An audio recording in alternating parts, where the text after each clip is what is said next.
साधक तीन बातें आरंभ से देखे कि हमारे जीवन में आ रही हैं कि नहीं। पहली बात, भगवान पर पूर्ण श्रद्धा विश्वास। अनंत ब्रह्मांडों के स्वामी हैं, काल भी उनके अधीन है। डरना क्यों भाई? किस बात का डर लगना है? अगर डर है, भय है, तो अभी श्रद्धा विश्वास स्वामी में नहीं। अगर हमें हृदय में कष्ट अपना प्रभाव पहुंचाना चाहता है, तो जैसे कोई ठंडी से बहुत कांप रहा हो और माता दौड़ कर आवे, अपने हृदय से लगा के अपने शरीर का ताप देकर उसकी ठंड को दूर कर दे, ऐसे प्रियाजू करती हैं, ऐसे प्रियालाल करते हैं। ये कहा कहो बड़ भाग, नित नित रति हरिवंश हित, नित बरधत अनुराग, यह जो कृपा हरिवंश। ये आपनो भाग आपन मुख, कहा तुझ श्री हरिवंश बल, हरिवंश भरोसे भय निडर, सो नित गर्जत हरिवंश। देखा है कष्टों की बौछार है, ऐसे जैसे ऊपर से वर्षा हो रही है, भगवान शेष फणों का छत्र, संवर्तक मेघ प्रलयंकारी वर्ष रहे, गिरिराज जी का छत्र। ऐसे भक्त को कृपा छत्र से हर समय सुरक्षित रखा जाता है। भक्त बनने के लिए कोई विशेष लायकात की आवश्यकता नहीं। मैं समस्त गुणों से हीन, पर मैं अपने प्रभु का बस, यही लायकात है। प्रभु की सिवा यदि आपका कोई अन्य आश्रय है तो आपको धोखा लगेगा। नहीं तो सच्ची कह रहे हैं, इसी जन्म में निहाल हो जाओगे। एक बात केवल स्वीकार करो कि प्रभु की सिवा मेरा कोई नहीं है, और है भी नहीं। स्वीकार कर लोगे तो तुम्हें अनुभव में आने लगे। हम प्रतिपल देखते हैं, प्रतिपल। वो केवल अपनापन चाहते, केवल अपनापन, कोई दूसरा नहीं होना चाहिए बस। कहाँ? बाहर तो देखो आप सब हमारे हो, अंदर से आप सब श्री जी के हो और हम आपके सेवक। बाहर से आप गुरु मानो, जो भाव मानो, वो आपको श्री जी जाने। अंदर से हमारे आप श्री जी के जन हो और हम आपके सेवक हैं। बाहर से कुछ भी व्यवहार मानो, कोई बाहर से व्यवहार का कोई अस्तित्व नहीं, अंदर की बात का अस्तित्व होता है। आप सब हमारी स्वामिनी के परिकर हो, हम आपके दास हैं। बस इस बात से हमारा अपनापन आपसे है, नहीं श्री जी के सिवा किसी से कोई अपनापन नहीं। कि आप इसका प्रभाव समझिए। प्रभु को सिर्फ अपनापन चाहिए, सिर्फ अनन्यता। यदि उपासक में तीन बातें नहीं है तो अभी थोड़ी गड़बड़ी है। पहला, दृढ़ श्रद्धा विश्वास। दृढ़ श्रद्धा, अब तो हाथ उठने का समय आ गया। आप क्या, आप नहीं, अब गाहक मत फंसाओ, बाजार बंद करो, हाथ उठा लो, चलो अपने घर से, समय आ गया, घर चलने का समय है। नहीं तो कलयुग अपनी बाजार ऐसी फैला देगा कि भूल जाओगे कि घर भी जाना है। दूसरी बात, जो गुरु ने भजन दिया उसमें तत्परता सच्ची मानिए। जीवन भर कभी इस प्रमाद को गुरु कृपा से आने का अवसर नहीं दिया गया। चैन से सोए हों और चैन से खाए हों पूरे जीवन, कभी सुविधाओं को स्वीकार नहीं, पर साधन मार्ग में कभी भी शिथिलता नहीं हुई, तत्परता है। प्रभु पर पूर्ण श्रद्धा विश्वास और गुरु प्रदत्त साधन पर तत्परता।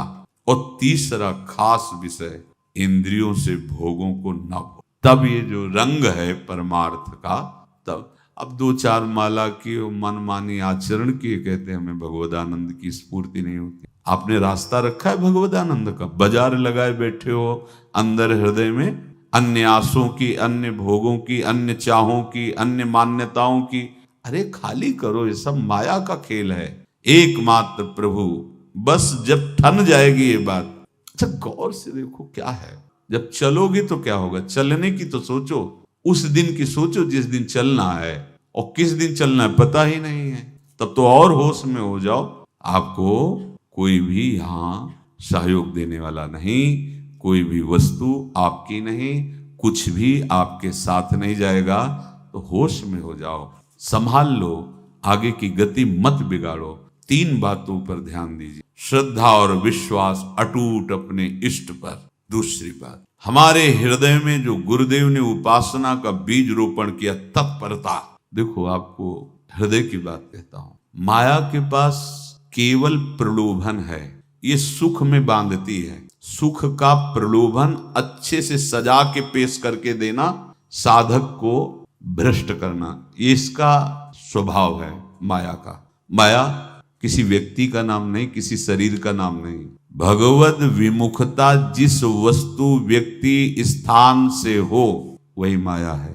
माया का मतलब थोड़ी जिसे कोई स्त्री शरीर पे आरोप कर दे या पुरुष शरीर पे आरोप कर दे ये तो माया है, तो और क्या है? मैं, मोर, तोर, तय और जहां तक इंद्रियां जाएं, जहां तक मन जाए, सब माया ही है।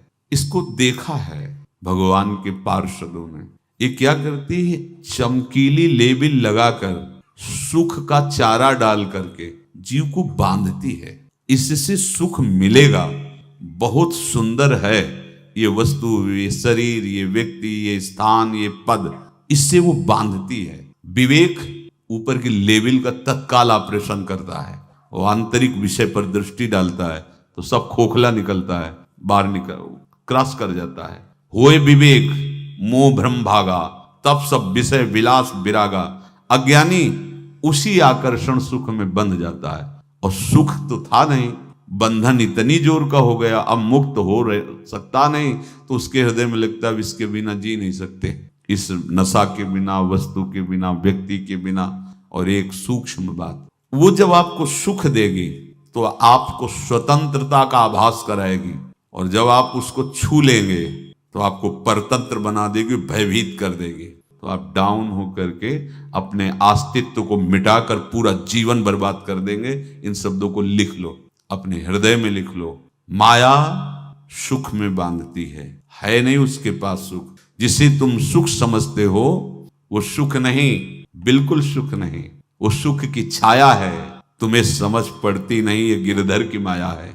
उस सुख का बंधन, आप देखो कुछ भी क्रिया करते हो माया जनित तो प्रलोभन होता है सुख मिलेगा, और जिस समय सुख मिलने के लिए आप लालायित हुए उस समय सुख भोगने की स्वतंत्रता आपको दे देगी।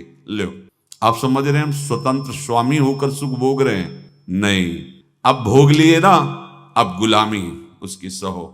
अब तुम्हें वैराग्य हो रहा कि मैं नहीं भोगूंगा, तो उसकी दृष्टि बदलेगी। समझ रहे हो?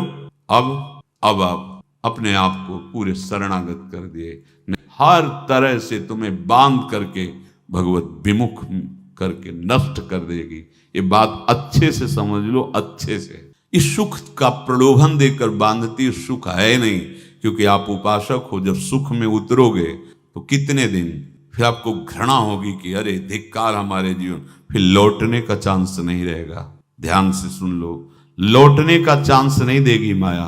तुम्हारी ऐसी आंतरिक कमजोरी हो जाएगी, ऐसी वृत्तियां कमजोर हो जाएंगी कि तुम उस माया के इशारे पर नाचोगे, उसके विपरीत तुम बोलने की भी ताकत नहीं रख सकते। मान लीजिए, विषय चुगा जिन चुगे, कछुक चुगत सुख होए, फिर जो फांसी ऐसी लगे ते सम दुख न को। ये अनुभवी महापुरुष रसिक शेखर श्री ध्रुवदास जी महाराज कह रहे हैं। तो तीसरी बात का संयतेंद्रिय, दृढ़ श्रद्धा विश्वास भगवान पर, गुरु प्रदत्त प्रबल साधना में तत्परता, और इंद्रियों की गुलामी कभी स्वीकार न करना। जीवन में ध्यान रखा जाए, केवल प्राण पोषण शरीर के निर्वाह के लिए जो निरपेक्ष भाव से मिले उसे स्वीकार करो, अन्यथा ये प्रलोभन सुख का देकर माया तुम्हें बांध लेगी और फिर तुम्हें अधीन कर लेगी। कितने ऐसे मार्ग में उत्साहित होकर चलते हैं, पर गुरु कृपा पात्र ना होने के कारण, चतुर खिलाड़ी ना होने के कारण वो प्रलोभन में फंस जाते हो। फंस गए तो फिर मछली का कांटा जानते हो, ऐसे अब वो चाहे जितना हिले डुले वो कांटा नहीं निकल सकता, अब तो उसको मरना ही पड़ेगा। ये जन्म बर्बाद ना हो, आप सबसे प्रार्थना है। बहुत ही अपने घर की जैसी बात होती है। इसका कार्य है माया का सुख में बांधना, सुख के प्रलोभन से, और आपको सुख भोगने के लिए स्वतंत्रता देना। आप उस स्वतंत्रता से सुख भोगे कि न जाने कितने जन्मों की परतंत्रता तुमने स्वीकार कर ली। अगर इस रहस्य को जान जाओगे तो डरोगे। यही डरे डर प्यारी वंश हित। श्वास जैसे मनुष्य स्वाभाविक लेता है, खाते पीते सोते चलते उठते बैठते बात करते हंसते, सब अवस्थाओं में आप श्वास नहीं लेते, स्वाभाविक आ जा रही है। ऐसे ही श्वास प्रश्वास अपने आराध्य देव के स्मरण का अभ्यास बना लो। अभ्यास योग युक्तेन चेतसा नान्यगामिना।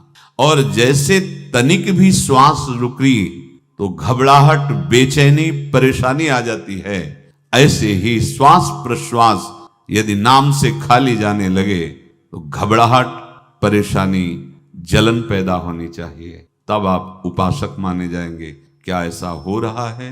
क्या हृदय की ऐसी स्थिति है तो धन्यवाद, नहीं है तो इसी की प्राप्त करने के लिए प्रियाजू ने हमें अपने मार्ग में घसीटा है, चाहे वो गृहस्थ हो चाहे वो विरक्त हो। यदि श्वास प्रश्वास में नाम न हुआ तो तुम्हें घबराहट होनी चाहिए। भूरी सखी जी कहते हैं कि मेरे जी में बड़ी घबराहट होती है, ऐसे वो जी घबरात। भूरी सखी जी कह रहे हैं श्वास नाम दो बिलक चलत है, इनको भेद न मोको भावे। मुझे बहुत घबराहट पैदा हो रही। प्रियाजू से कह रहे हैं कि श्वास प्रश्वास में नाम का क्रम नहीं बन पा रहा, टूट रहा है, मुझे ऐसा अच्छा नहीं लग रहा। आप कृपा करो प्रियाजू, श्वास ही नाम, नाम ही श्वासा, नाम श्वास को भेद मिटावे। प्रियाजू ऐसी कृपा कर, श्वास प्रश्वास आपका नाम चलता रहे। ये बात प्रवचन ना मान करके जीवन मान लीजिए। जैसे हमारी श्वास प्रश्वास उठते बैठते चलते फिरते खाते पीते स्वाभाविक चलती है, हम ऐसा अभ्यास नाम का करें कि ऐसे चले। जैसे हमारी श्वास प्रश्वास रुकने लगे तो घबराहट, बेचैनी, प्राण व्याकुल हो जाते हैं, ऐसे ही श्वास प्रश्वास में यदि नाम रुकने लगे तो तद स्मरणेन परम व्याकुल तीत, घबराहट पैदा हो जाना चाहिए। नहीं होती तो अभी बहुत दूर नगरी, होती है तो अब निहाल हो गए हो, तुम चिंता मत करो। आगे का जो दिव्यात्मक स्वरूप है वो आना प्रारंभ हो जाएगा। रोम रोम रग रग बोले तब कुछ स्वाद नाम को पावे।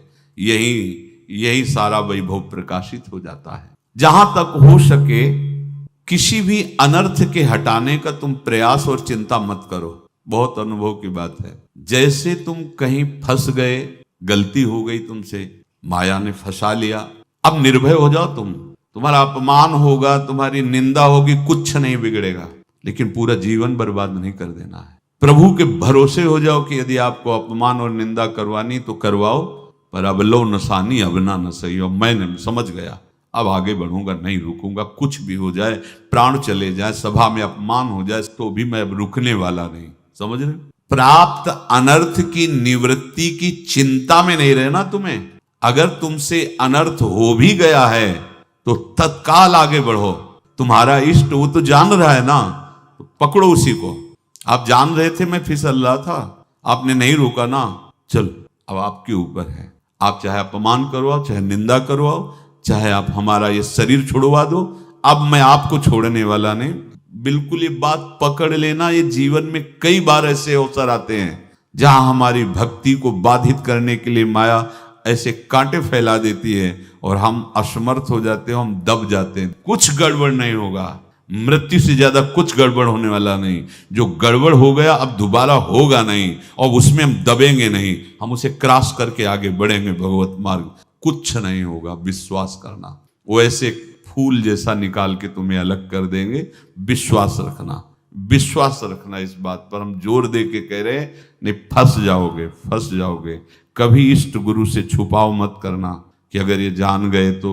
नहीं, जानो, तुम जानो। क्यों जाने? गलती तो तूने की। अगर हमारी गलती है तो आपकी भी गलती है। कैसे? छोटा बालक जब गिरता है, माँ दौड़ के उठाने जाती है ना, तो पहला रोष दृष्टि उसकी माँ की होती है। अब तो उठा रहे हो, और जब गिरने जा रहे थे तब क्यों दृष्टि नहीं डाली? अगर पकड़ लेती तो गिरता ही क्यों नहीं? तुम्हारी बायाबाजी पसारी विचित्र, सुन मुनि मोहे काकी कोड़, कह हरिदास तुम्हारे हम जीते। तो ये अपने संबंध बल से बात कर रहे हैं। झुकना नहीं, टूटना नहीं। माया का कार्य है झुका देना, रौन देना, और पश्चाताप मत करना। प्रायः कहा जाता है प्रायश्चित करो, पश्चाताप। हमारे पास समय नहीं है। राधा राधा राधा सब हो गया, पश्चाताप बढ़ा गए। नहीं तो इसी चिंता में गलती हो गई, गलती हुई तब समय नष्ट हुआ। अब वर्तमान में उसका चिंतन करके नष्ट करो, और आगे के चिंतन की गुंजाइश नहीं रह गई, क्योंकि आप अपने हृदय को इतना गिराते चले जा रहे हो, हृदय का स्तर, कि उत्साह ही नहीं रह जाएगा। ये ऑपरेशन है सीधे भगवत प्राप्ति के लिए। बिल्कुल दृढ़ विश्वास। तुम्हें अब अपनी चिंता नहीं करनी, बैठा लो हृदय में, बैठा लो। अगर भगवत विश्वास नहीं तो घबराहट पैदा हो जाएगी, भय हो जाएगा, विषाद हो जाएगा। अरे कितनी बार संसार में अपमान हुआ है, कितनी बार सम्मान हुआ है, ये कुछ सम्मान और अपमान कुछ अस्तित्व तो नहीं रखता। अब हरि नहीं छूटेंगे, भाग हरि की तरफ भाग, बिल्कुल परवाह न कर, भाग, किसी के फंदे में मत फंस, भाग। ये अंदर की पुकार है, अंदर की बात कह रहा हूं। ये मन बहुत बदमाश है, पहले तो लुभायमान करके सुख में बंधाता है और फिर भय और संकट विषाद में फंसा देता है। प्रभु का विधान संदेह युक्त नहीं होता, निसंदेह तुम्हारे सामने वो विधान प्रकट होगा जिससे तुम्हारा परम मंगल हो जाएगा। परम मंगल, डरना। बताया नहीं था एक बार प्रेम भगत की बात, तो हमारे पास प्रेम जी आते थे, बहुत नाम जापक थे, श्री हरिवंश श्री हरिवंश। तो उनसे पूछा आपकी ऐसी नाम निष्ठा कैसे आई? तो उनका गलती से नाम निष्ठा कैसे आती है? तो किसी पद के अधिकारी थे जिसमें किसी कानून के विरुद्ध उसमें दस्तखत कर देने से करोड़ों रुपया उनको प्राप्त होना था। तो रात्रि में ऑफिस में बुलवा के उन्होंने वो गलती कर दी दस्तखत की। बड़े अधिकारी थे और वो उनको पता नहीं था कि वो षड्यंत्र है, और पहले से कैमरा रख दिया गया था, पूरा वीडियो लेते देते, बातचीत करते, दस्तखत करते, सब प्रमाण। तो सुबह जो उनकी आरती उतारी गई समाज में, तो बस घर वाले भी उनसे कि जैसे पुत्र थे पत्नी कि पिताजी पापा आपसे ऐसी आशा थी, मार दिया हम सब लोगों को। आप कब हम लोगों ने धन की मांग की आपसे, आप इस अवस्था में ऐसा कर।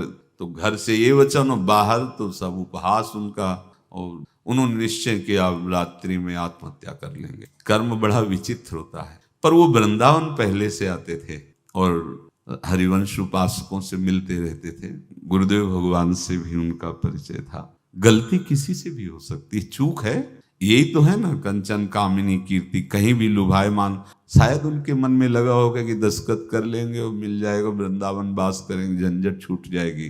कुछ न कुछ ऐसा आया होगा, क्योंकि वो अधार्मिक प्रवृत्ति के नहीं थे, पर क्रिया तो हो गई ना, वो षड्यंत्र था वो।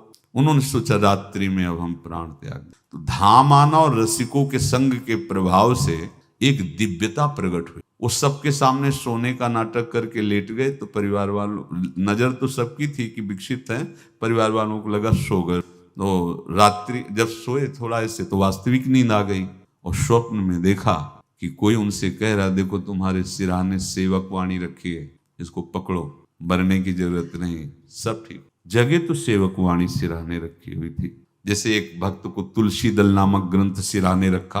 अरे अलौकिक शक्ति संपन्न भगवान और भगवान के पार्षद। बस सब बात हट गई और उनकी जिह्वा और उनके मन ने, जैसे ना मरने वाले को प्राण मिल जाए कि भाई प्राण रक्षा, ऐसा को श्री हरिवंश हमारे रसिक समाज में जब वो आते थे उनका अच्छा सम्मान होता था। तेजों में चेहरा, वयो वृद्ध शरीर, श्री हरिवंश ऐसे चलता रहता, बात करते और श्री हरिवंश ऐसी नाम में रति देखी। देखो ना क्या हुआ, घटना क्या थी, दृश्य क्या था, जीवन बिल्कुल व्यर्थ हो क्या गया, लोक सम्माननीय जीवन बन गया, महात्मा बन गए और भगवत प्राप्त हो गए हैं, उनका शरीर छूट गया है। तो यहां कह रहे हैं कि तुम्हें किसी भी हेतु से अपनी चिंता नहीं अब करनी। प्रभु का विधान निसंदेह परम कल्याण में होता है, तुम्हें संदेह नहीं करना। कड़ुआ हो सकता है लेकिन अवसर तो मिल जाएगा श्री जी की तरफ भागने का। हम अपने को अच्छा साबित करने के लिए पूरा जीवन लगा दें, नहीं भाई, हम नीच आचरण वाले पर हम भागेंगे प्रभु की तरफ, लोक पावन करने वाले महात्मा बन जाओगे। सतरति शाह लोकांत, इसको बैठा लो, जीवन में काम आएगी, ये वस्तु काम आएगी, क्योंकि विपक्ष जोरदार है, माया कोई साधारण नहीं है। विश्वासी साधक का भगवान स्वयं जुम्मा ले लेते हैं। विश्वासी साधक का भगवान स्वयं।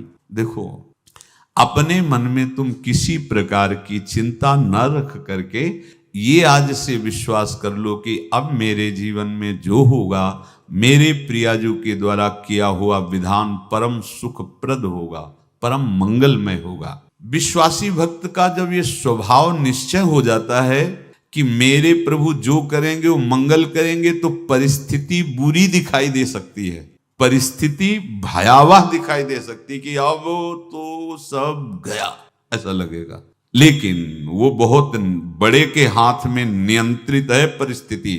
देखते देखते उस परिस्थिति का परिणाम निश्चिंत, निःशोक और निर्भय कर देने वाला हो जाएगा। भयभीत मत होना। बहुत ही अमृतमयी बातें हैं, अगर अपने साधन पथ पे हम इनको आदर्श मानकर चलें तो बहुत जल्दी आनंद आ जाए। किसी भी अड़चन को तैयार रहो, ये काल क्षेत्र है, मृत्यु क्षेत्र है, कुछ भी कभी भी कहीं भी कैसे भी सबके सब मर सकते हो। अभी यही खंबा टूट जाए, बिल्डिंग गिर जाए, सब मर जाओगे। कहां जाओगे? जहां ऐसे सुन रहे हो ना, ऐसे निकुंज में चले। अब हमें किसी भी अड़चन से कोई भय नहीं, किसी भी अड़चन से भय नहीं। आप ये खिलवाड़ मत समझे, किसी भी अर्थ कोई तुम्हें नहीं रोक सकता आप श्री जी से मिलने के लिए। ये आगंतुक भय एक स्वाभाविक होता है। जैसे पूज्य श्री मंगनानंद जी सरकार सेनपुर, बहुत उच्च कोटि के ब्रह्मलीन महापुरुष, तो एक चौकी पर ऐसे बैठे हुए थे और बहुत से ऐसे संतजन परमहंस सब बैठे हुए थे और ब्रह्म चिंतन के विषय में चर्चा चल रही थी। तो एक संत आगंतुक आए ऐसे गंगा किनारे। तो उस समय स्वामी जी कह रहे थे मंगनानंद जी कि एक होता है विचार भय, वो संतों में कभी नहीं होता है, और एक होता है तात्कालिक भय, वो सबको व्याप्त हो जाता है। तो उन्होंने कहा कि स्वामी जी वैसे हम आपका आदर करते हैं, लेकिन इस बात पर हमारा मतलब मन नहीं बैठ पा रहा है कि जो ब्रह्म स्वरूप को जान गया है उसको विचार भय तो होगा ही नहीं, लेकिन स्वाभाविक भय कैसा हो सकता है? तो सिद्ध पुरुष थे। उनका स्वामी जी बैठो, प्रसंग पूरा होने के बाद फिर आपका उत्तर हो जाएगा। ऐसे चौकी लगाई बैठे, और बैठे थे बट वृक्ष के नीचे। तो एक जैसे बाज है, गीद पक्षी है, उस समय तो वो संध्या का समय था, आके ऐसे जे ही बैठा तो खरबर खरबर वो डाल, तो महाराज चौकी के नीचे हो गए जो गंगा किनारे से आए थे ना। तो कहा स्वामी जी ये विचार भय है या स्वाभाविक भय है या आपको ब्रह्म चिंतन या ब्रह्म बोध नहीं? तो हंस दिए, बोले उत्तर मिल गया। ये स्वाभाविक, जैसे अभी बंदर चीख दे तो सब घबरा जाओगे ना, विचार भय नहीं है ये आगंतुक स्वाभाविक भय। भय विचार भय कि अब जो है ऐसा होगा, ऐसा हो सकता है, नहीं। वही प्रसंग चल रहा है, भगवान प्रमाण देते चले जा रहे हैं। देखो कोई भी भय, कोई भी अड़चन अब तुम्हारा अमंगल नहीं कर सकती, पक्का मान लीजिए। डरो मत। देखो इसमें इसीलिए प्राणों की बाजी लगा के, अब हमारे प्राण नहीं हैं, हमारे प्राण प्राणनाथ को समर्पित हैं। मेरे प्राणनाथ श्री श्यामा, तो क्यों भय करें? तो हम ये सब कर किसके लिए रहे? श्यामा जी के पास पहुंचने के लिए। श्यामा जी के पास पहुंच, हमें श्यामा जी के पास जाना है। ये बिल्कुल छोटी मोटी बातें, अंदर ये जो सांसारिकता है इसका त्याग करो। आप इस बात को समझो। गुरु गोविंद सिंह, लाखों की समाज बैठी हुई थी, उन्होंने कहा कि अगर तुम आजादी चाहते हो तो तुम्हें अपने प्राण देने पड़ेंगे। हमें खड़ा हो कोई व्यक्ति जो अपने प्राण देना चाहता है, मैं उसे आजादी दो प्रकार की, एक प्राकृतिक आजादी और एक दिव्य आजादी, दोनों देने में समर्थ थे गुरु गोविंद सिंह। हाँ, सिखों के आचार्य हैं, बहुत ही अध्यात्म बल और शारीरिक बल से भी पुष्ट। एक खड़े हुए हिम्मत, बोले आ, गड़ासा हाथ में अंदर गए और ऐसा लगा कि उनकी गर्दन उतार दी गई और ऐसे रक्त प्रवाह सा नाली से बहा, जो सबको दिखाई दे रहा था। और कोई है? जब पता ही चल गया कि गर्दन उतारी जा रही, रक्त प्रवाह, वो कहते मुझे तुम रक्त दो, प्राण दो, मैं तुम्हें आजादी दूंगा। 2 3 4 5 अंदर ले जाते, ये आभास भी नहीं होने दिया कि वो जीवित है। 5 तैयार, पूरी सभा में 5 तैयार। बोले ये पंच प्राण प्यारे हैं भाई, इतने से एक एक से 1.25 लाख को परास्त कराऊं, देखना मेरा नाम गुरु गोविंद सिंह न धराऊं, यदि एक एक से 1.25 लाख को परास्त, क्योंकि प्राणों की बाजी समर्पित कर दी। अब क्या भय? माया से आजादी प्राप्त करने के लिए भयभीत होना तो बिल्कुल जीवन में छोड़ दो। विचार भय नहीं होना चाहिए, ये स्वाभाविक भय होगा। अभी कोई ऐसी आवाज आ जाए, वो ऐसे स्वाभाविक होता है, उस पर तर्क वितर्क नहीं किया जाता। विचार भय नहीं होना चाहिए। जानते हो तुम्हारा जीवन, तुम्हारे प्राण, तुम्हारा शरीर हरि को समर्पित है और हरि के अधीन काल है, कुछ नहीं हो सकता, और जो कुछ होगा वो परम मंगल होगा। किसी भी अड़चन को भगवान के सौहार्द के सामने अड़चन मत मानना। हम अगर अड़चन को दूर करने का प्रयास करेंगे तो अड़चन हमें फंसा लेगी, अड़चन। और यदि भगवान पे विश्वास कर लिए तो वही अड़चन अर्चन बन जाएगी, उपासना बन जाएगी। मान लीजिए बात, मान लीजिए आप लोग तो गृहस्थ में देखा होगा, हमने देखा है, बच्चा गिरा, रोने लगा, माँ उठाने आई, छाती से लगाया, वो माँ के थप्पड़ मार रहा है। यद्यपि वो कुछ जानता नहीं, पर भाव जब उसके देखे तो बलिहार है, इस वात्सल्य की बलिहार है, ये माँ को मार के कह रहा है, थप्पड़ मार के, अब तू छाती से लगा रही, जब गिरा और चोट लगी तब तू कहाँ थी, क्यों ले उठाया, ये अधिकार। हरि वो तो अल्पज्ञ माँ है, पर हम तो सर्वज्ञ हरि के वात्सल्य में डूबे हुए हैं। हमको तो भय बिल्कुल नहीं होना चाहिए। हाँ, जानबूझकर इसका दुरुपयोग मत करना। विश्राम की तरफ सत्संग जा रहा है, ध्यान से सुनो। कोई भी अड़चन अब हमको प्रयास नहीं करना उसको दूर करने का, ये जिम्मेवारी हमारे प्रभु की है। और प्रभु के ऊपर अगर आपने भरोसा दृढ़ कर लिया तो हर अड़चन अर्चन बन जाएगी, भगवान की पूजा बन जाएगी। पर देखो, इस बात को लेकर के हमें अशुद्ध आचरण नहीं करना, गंदी बात पे नहीं उतर जाना कि आप बचा लेना जो भगवान हो, तो नहीं बचाएंगे, हम तुम्हें बता रहे। अगर उनको चैलेंज करोगे ना कि सत्संग में सुना है कि आप बचाते हो, बचा लेना भला, तो नहीं बचाएंगे। क्या करेंगे? डबल पिटाई करवाएंगे। तो क्योंकि सुन के भी तुम मनमानी कर रहे हो ना, और जब पीटोगे फिर रोगे तो फिर बचा लेंगे। ये लीला बिहारी गुरु हैं, बहुत करुणा में है, इनसे उल्टा मत खेलना, नहीं तो अगर ये उल्टा खेलने लगे तो तुम पहचान ही नहीं पाओगे। कह रहे हैं अपने आचरण को जानबूझकर अशुद्ध ना करो, तुम्हारी सारी बुराइयों की जिम्मेवारी हरि ले लेंगे। शब्द पर ध्यान दीजिए, जानबूझकर तुम अपनी बुराइयों का प्रयोग मत करो, तुम्हारे में जो बुराई है वो श्री हरि स्वयं स्वीकार कर लेंगे। वो ठीक है, जैसे आग में मल पड़े या चंदन या लोहा पड़े या लकड़ी, आग सबको अपना रूप दे देती है, ऐसे हर बुराई हरि में जाके परम सद्गुण बन जाती है। हम जितना अपने आप को अच्छा बनाने का प्रयास करेंगे, ये संसारियों के समझ में नहीं आएगा, परमार्थ के पथिकों के लिए बात है, और यही विश्राम हो जाएगा। हम अपने आप को जितना अच्छा और बड़ा बनाने की कोशिश करेंगे, उतना ही हमारा प्रयत्न हमको नीचा गिरा देगा।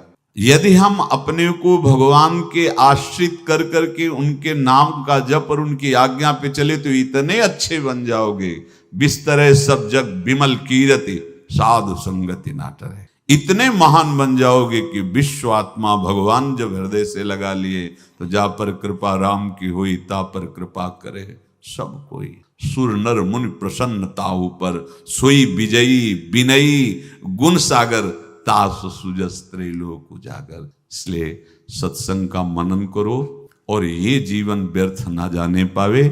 सावधान आप रहो, और निर्वाह हमारी लाडली जू करेंगी। और ये जन्म हम सबको लाडली जू की प्राप्ति के लिए मिला है, और पक्का पक्का विश्वास करो लाडली जू हमें मिलेंगी, पक्का विश्वास करो, इस पे संशय मत रखना। हम किसी साधन बल से नहीं कह रहे कि तुम्हें लाडली जू मिलेंगी, लाडली जो मिलेंगी उनकी कृपा से, उनके दुलार से, उनके आकर्षण से।